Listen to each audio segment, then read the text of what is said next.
Saying goodnight to the playroom. Have you ever been having so much fun playing that the last thing in the world you wanted to do was stop and go to bed? In a little house filled with wonderful toys, a little girl named Daisy was feeling exactly that way. Daisy's playroom was a magical kingdom.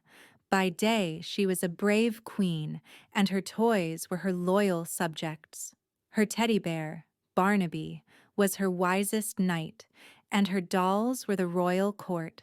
They would have grand adventures, building magnificent block castles and hosting tea parties for dragons. But every evening, when the moon began to glow, a giant would appear at the door. It was her father, and his gentle voice would say, "Time to go to sleep, little queen."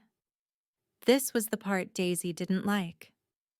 "But we're not finished with our adventure," she would say, hugging Barnaby tight. "The kingdom still needs me."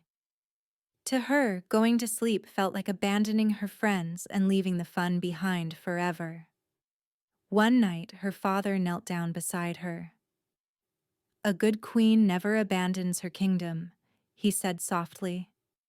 "She just helps it get ready for a peaceful night's rest, so it can be ready for a new adventure in the morning. Let's play a new game. It's called Tucking the Kingdom In." Daisy looked curious.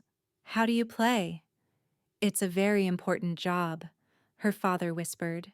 "We have to go to each of your loyal subjects and say a special good night." He picked up the red race car first.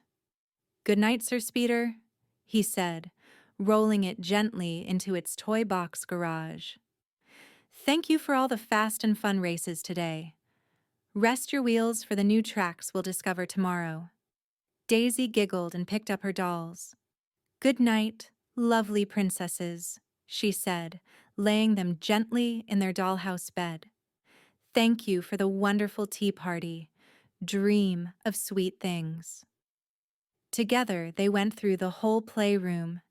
They tucked the building blocks into their basket, saying, "Good night, strong castle walls." They put the crayons back in their box, whispering, "Good night, beautiful rainbows." With every toy she put away, Daisy wasn't just cleaning up. She was lovingly saying thank you and good night to a happy memory from her day.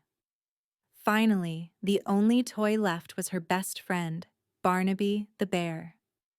She picked him up and hugged him tight. "You were the bravest knight today," she said. She fluffed his pillow in her own bed and tucked him in right beside her.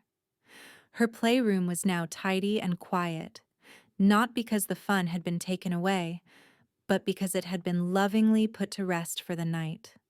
Her heart didn't feel sad to leave the adventure behind.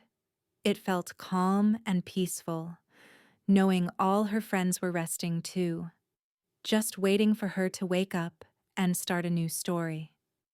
She snuggled under her covers.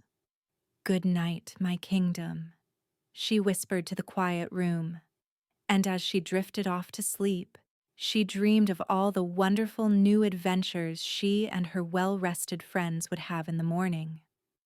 And while Daisy learned the secret to peacefully ending her day, a little star high up in the sky was learning a very different lesson about what happens when you find the courage to let your own light shine.